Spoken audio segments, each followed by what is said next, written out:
Assalamualaikum warahmatullahi wabarakatuh. Alhamdulillah, kesempatan ini saya akan menjelaskan tentang bab iman kepada hari akhir. Sebelumnya kita baca basmalah dulu sebelum pembelajaran kali ini dimulai.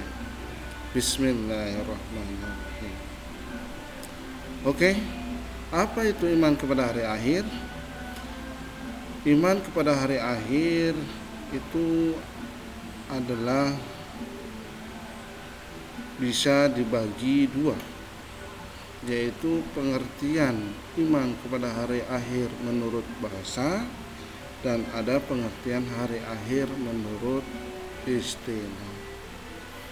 Adapun pengertian iman kepada hari akhir menurut bahasa atau etimologi adalah percaya akan datangnya hari akhir atau kiamat. Adapun yang kedua yaitu pengertian iman kepada hari akhir menurut istilah atau terminologi adalah mempercayai dan meyakini akan adanya kehidupan yang kekal dan abadi setelah kehidupan ini. Nah, apa makna hari akhir? Kalau tadi makna beriman kepada hari akhir, sedangkan sekarang adalah makna hari akhir itu sendiri. Apa artinya? Yaitu hari akhir menurut bahasa artinya hari penghabisan. Ini tercantum dalam Quran surat Al-Baqarah surat kedua ayat 177. Juga disebutkan yaitu hari pembalasan yang tertera pada Quran surat Al-Fatihah surat pertama ayat keempat. Adapun menurut istilah, hari akhir adalah hari mulai hancurnya alam semesta berikut isinya dan berakhirnya kehidupan semua makhluk Allah SWT. Hari akhir juga disebut hari kiamat, yaitu hari penegakan hukum Allah SWT yang seadil-adilnya. Dan ini tercantum pada Al-Quran surat Al-Mumtahanah surat ke-60 ayat 3. Nah, iman kepada hari akhir atau kiamat merupakan rukun iman keberapa? Yaitu rukun iman kelima. Dan beriman kepada hari akhir juga merupakan ciri dari mukmin dan muttaqin atau orang-orang yang bertakwa.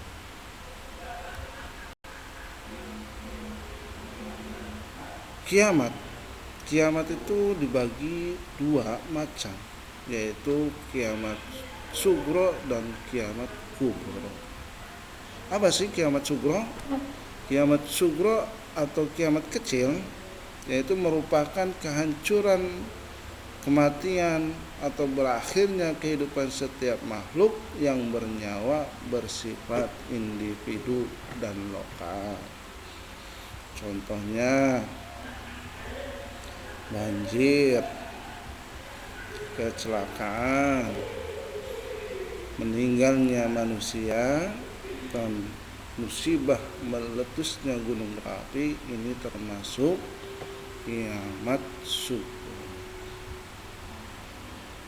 Dalilnya apa? Yaitu ada pada surat Al-Ankabut ayat 57. Bismillahirrahmanirrahim. Kullu nafsin dha'iqatul maut, thumma ilaina turja'un. Tiap-tiap yang bernyawa akan merasakan mati, kemudian hanyalah kepadanya kamu dikembalikan. Alam barzah merupakan alam lanjutan tempat hidup manusia setelah mati sampai mereka dibagikan dari kubur. Adapun kiamat kubro, apa pengertiannya? Kiamat kubro atau kiamat besar merupakan peristiwa besar atau hancurnya alam semesta beserta isinya atau makhluk secara total dan serentak sebagai awal dimulainya kehidupan akhirat. Kiamat pasti akan terjadi, tapi hanya Allah lah SWT yang mengetahui kapan hari itu akan datang. Inilah gambaran nanti ketika terjadi kiamat kubur. Nah, bagaimana Al-Quran menjelaskan kebenaran datangnya kiamat? Yang pertama yaitu ada pada Quran surat Al-Hajj ayat 7. Bismillahirrahmanirrahim. Wa annas sa'ata atiyatun la raiba fiha wa annallaha yab'atsu man fil qubur. Yang artinya sesungguhnya hari kiamat itu pastilah datang, tidak ada keraguan padanya, dan bahwasanya Allah membangkitkan semua orang di dalam kubur. Gambaran kiamat. Bagaimana gambaran kiamat di alam kubur?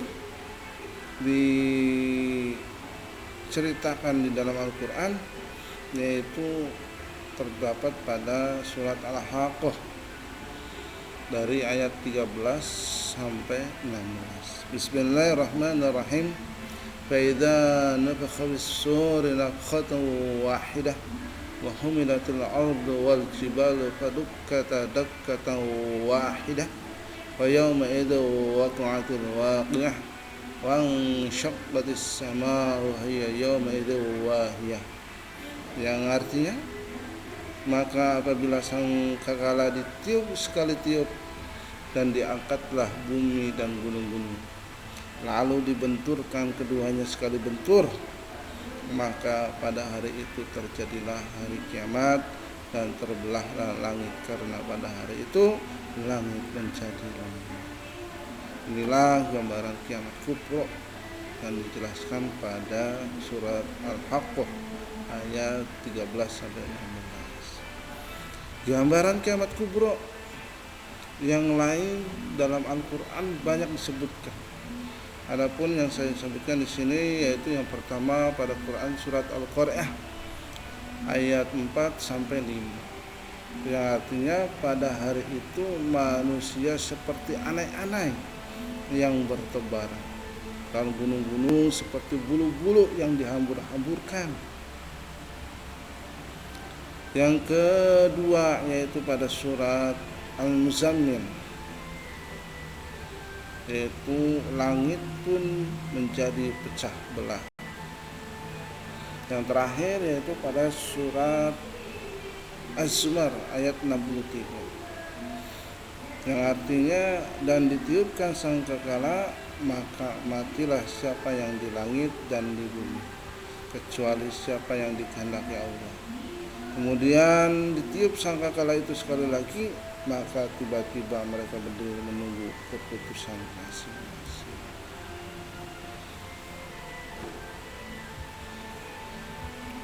Nah, bagaimana alur kehidupan manusia setelah di dunia?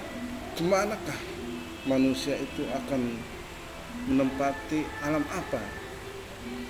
Yaitu yang pertama adalah alam barzah.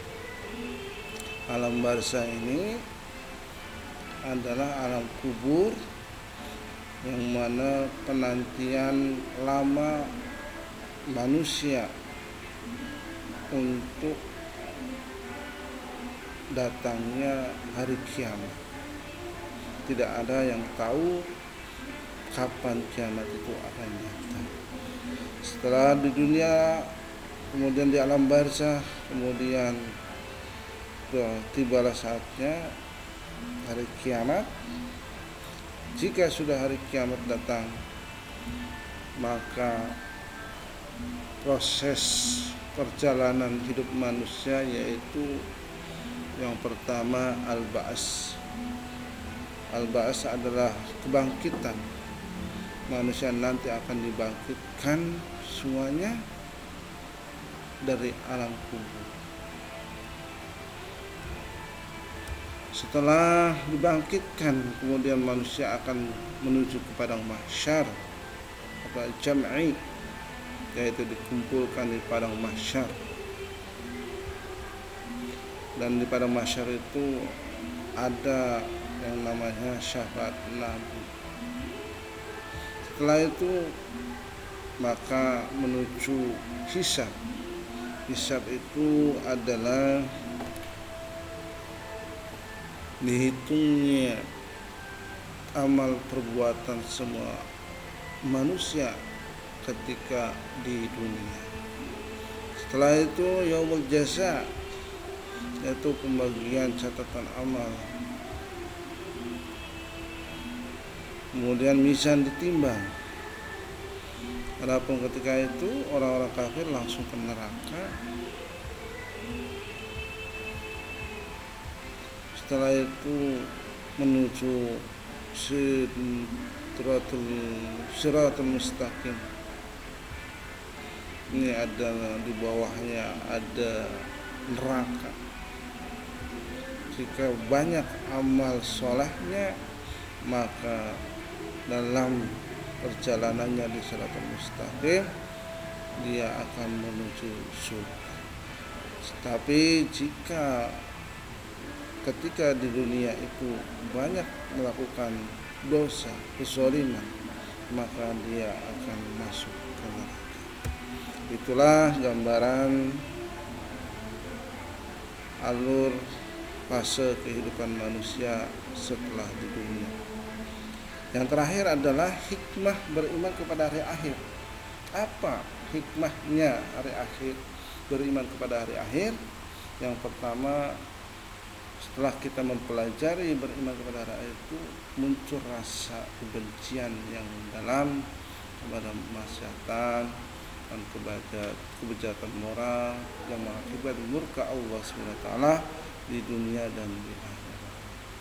Yang kedua, hikmah yaitu senantiasa tertanam kecintaan dan ketaatan terhadap Allah SWT dengan mengharapkan maunahnya pada hari ini. Maunah itu adalah pertolongan Allah.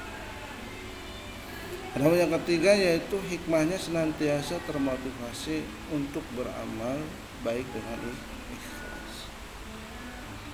Karena kalau tanpa rasa ikhlas, maka semua amal perbuatan kita akan sia-sia.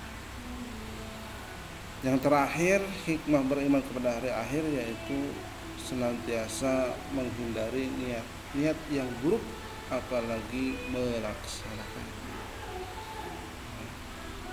Karena niat-niat yang buruk itulah